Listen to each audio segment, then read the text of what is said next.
But Akwaaba ne ma Akwaaba be ya Akwaaba. Oji tumza. Sana nkrofo kan te sese ne mi ankasa na menim se picture na kwa echi nkrofo na ka chem na mi ahosusu me de ne mani huye enti nkrofo na omama mi hu se no na e ma ne be Akwaaba sa se the name obi ahu Ghana anaso obi hu Ghana sa ofri circle na Akwaaba na omde welcome o because e be here to say official language of Ghana. Okay. Enti se ebre de kobo airport no omutimi yi wasosra no mutia wona so e ma obi bi kakra se wadama e ye wonu wa inspire ye ama che se waton Ghana edrechi enti ye de omfoni kobo ba bi se ye ka kire wa eno ni asem a eja obe ne den ni huhu bebre Ghana at 50 omu yusu ye Clinton ba Ghana ye di ma no che se ni hu obe bi bebre KLM kra some time ago na tickets ni nyina mu no obi an fa phone so hwehwe nipa na owo echi se oye painting no so oye spiritual se bia ye yi keke obi ahwehwe me kra enya na me hu idi a me dem nim se ja emfoni ye bi ne drum ne ye hu sa me nyin ni se sa wo krati ase papa na etimi aye sa de no asem o sa na nipa pidwin e bi kra se o woman na de wa babre wa ni secret tutu ontimi nante ebi mu so wewu ebi so painting ebi se Anyika ba so dada kran kom ka say AI. AI na jina mani.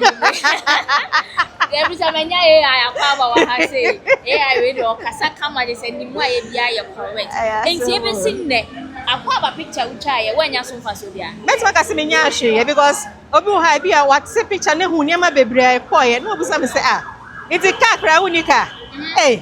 minim se ba de sam de kwa broche ba sansuo. Eh minim se ba de sam no kam sa be ne den. Nipa ono edi enim chamfoni na me na menim se bia ono na ebia obedi enim aye bibi no obusa o se nkrofo parity pictures no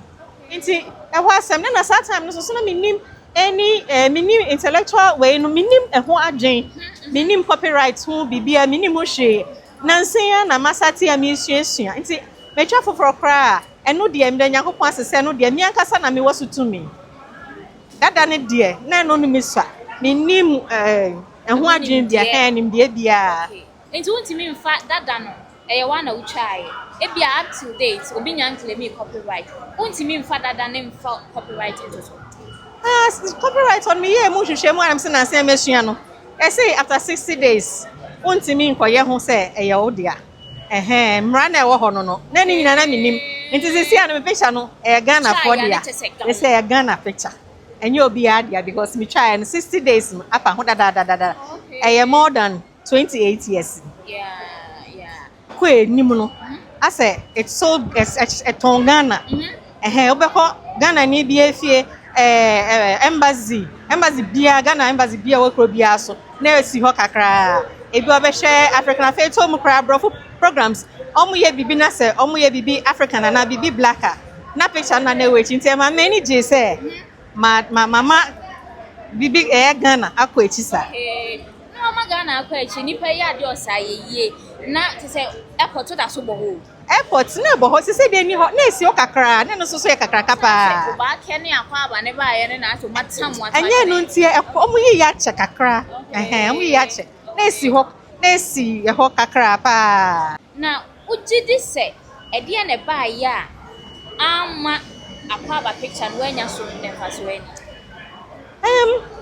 ebia no kredie minim nya metimi aka mom because Nyankopon ko a hata suru no nim ne e ko so nti a ebia ubebusemu asem na anya me na me ye nkrofo na ye ko pese ton nim Nyankopon ko na nim me de minim hwe enti se wo de ne wo so se de wo chamfo na wo de to media ne so na ese wo do copyright atabira ni se be ya obi on case obi fa pa so benya kakade akwa sa pepe menya bibi atokoko ano nti Akwaaba na gina mani me pa cho I'm so in shock obi nyane me da na me swa you look very good very beautiful pretty you look pretty thank you it's say e de na ma wo de ba ha say painting yeah ma me ko cha Akwaaba enu bi ni say painting me share social media so sa me hwe say before draw me ko hwe am franket wa I was saying etigu me so wow afi na aye me so me say hey painting yeah na de me ed coach Akwaaba yi ana most of no be who said nkrofo painting we ya na ye nkrofo ya shada contract omo empenyufo ye chi omo ka na we die mo tika boom na we die mo fra na chese se na ebe inspire nkola no they will me feel proud say at least almost so my bibi teacher say me ni boss so na me so no I was me di mani so ebe hwe na me be hwe ye no eya fe kra chen me me hu wo media no enti wo frin cry bumpuni mantem ni mu na ton na adu me ba chan wai ade ya na inspire me ma me de ba me hu ye na me hu adwiri me pa omunyu esasimpo me wanwa me wanwa pa omo ya de ne kama pa papa taste ni good papa enti samre ya wa be na say wo be dress ya me ya be twa wana na wo be dress ya me ya be drum o picture na bi wo ho enti sen ka me drum me pranka me ni beje say bi echirimma e bi adachi me wu na me ni ho a echirimma ho bi amaka so say ya de ye painting bia na inspire woman yi e mani twa e no no so e twi ni free nkran de ba ye odi na ni be hu ye na eso ye de naka ho enti echirimma so e be hu na ya mo so mo de aka asam okay first no be a visual student na first no be a visual latte you know school me huro mu bi yes sabi o upon phone is visual latte be nei Ashanti regional minister Dr. Frank Amoakohene na ma yahu eniema e wo visual students mu am yahu say bi nya de wa born ne de ne visual so obi ye painting we now paint work bia e de ade na be ka hwe nyanka sametima ka say e bia indirectly ne kan me so me share because na me so me ye obi a manage painting ho papa minim say e bia wo family ni ma me bra panyi ba ko so saa okay inti me encourage parents so mo ma ye into way am mo discourage am eno bia ne say mo free aba be ade I am so proud of them ya na si bebre wudi ni biem na sa kire wunchima ye ya friend me Angelina na Ekria Odro me na me wo the old and I said the iconic Akwaaba picture no was Angelina na Ekria Odro we enkaini me pa cho me ekwuni okay cause me kasi bi chechire mu a me papa me maame e oboni ana ne papa ye achim okay ana me maame de ne papa ne maame ye oboni etibie nti wo hwa me ye de ni ye kwuni ene me ye kwuni we kwa ya ma kwa ya na si bebre so nyankoi me nyanko kra nyankoi nti ene ujina ma atilola sa tete ye nua kom te say na me adom yes so na we painting ai me a you painting and I say drawing painting I didn't say painting ya the paint na e nti painting oh okay drawing here then per dry media pencil pastels na charcoal oh okay yes so na we draw omomu sa do wan nso ai patrai usua ne wo hen me sua mum mi so gina na me ye eti me father ho nentem eti o ma me to aso ko second we call visual arts ana me call poly kakra no so me call arts na me call university na no so me call arts na say me kira de what child wo hen pasetia senior high school o chechire ni na me ni gina ho yi patrai wow not to so papa aboa papa de no who me say me ye be ma go say me ma ne man ko ana me ye nti papa da na wo ye head wo West Coast demonstration nti teachers ni hu say me wo that achede no nti wo mu akra advice papa say in fact Joyce de ma na nya visual arts no anso na me amakomam no na me cause I was always drawing and painting and stuff me draw so na nya nkra dio me draw art and penny for drawing so what ma jujime it's easy cry that's my job oh me say me wansam kwa me nka o painting dan mu nyina me ne me nkra yi me students yet anya contrast na ye call out ne akoye wow you say when nkra ne be wie school no mu kito mu nsa no adwuma papa me mostly no syllabus me try theory ne kakra bi aspect ne kakra bi na me the practicals atoa so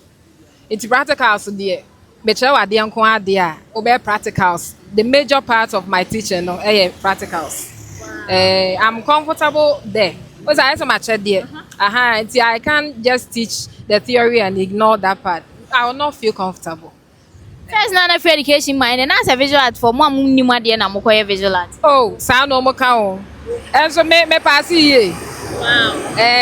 me pass ye pa zenka papa e obi a ye ne nom papa fo no bi anka obeka so ma me enye vision no kra me pa say but sa perception na enkofo ayi omo say obi a wa born na art me ma born panka I wouldn't be able to calculate where to put the colors mixing them no kra enye fe definition will not be nice. Enti dia na chede na awasa ko ho school no you see the difference between obi a one co school bia onim hwe difference bebem the me dem the calculation in there me ya no all right but I'm calculating everything in my head and yes no answer me calculate baby am the best bia my calculation o hwe work ikura o hu baby a lines and strokes will be me calculate o me team dada eti asana ma draw kra. Wow. Yeah, sure. Aha painting, we painting when kwansa na art ya wo be painting ya wo be nko. Adentia. On say oh yeah adwuma it say wo painting dan. Wo painting dan a o size ya na say o prepare o surface and sana. Why work wa anya ne say bia na friend say pulse bia na holes bi wo wall no ho. Eti wo prime a e feel near maybe hu hia. I dey say obey a work or paper so. You be see a surface near smooth to say paper so. Ti no ye plain baby a ye art no. E ma ye hu baby a position a ye be art no. E say dan no ho time na ye sha see draw the director. O she dem ho work ni fe kra. But o prime a it makes the work stand out. We kra sha ho say me draw ya popping out me wie kra but Unya nwie ye. David. Ati unya nwie ye. David. We men crown me so almost ye be enti me ye face and as you can see me ye face no and then I step down for them to continue but omo ye mistake bia o makro me frem say madam be ho na ne matwa so enti as we do that no omo sua omo ye na me correct sa This na mama visual art mo ayede eno de me na me nya ntra ade no enam say na me wo sa ache de no e koma na me da no kure ni. Wow. Me we university na me nya school enter there. I was just doing portraits for money cause meet na osa. Enti me am use my adwen. Portraits and I work CBCC kwan ho mankofo hu say obi ye bibi sa. Enti they patronize me. And I ma me nya enough cry. Enti na me nchira there no.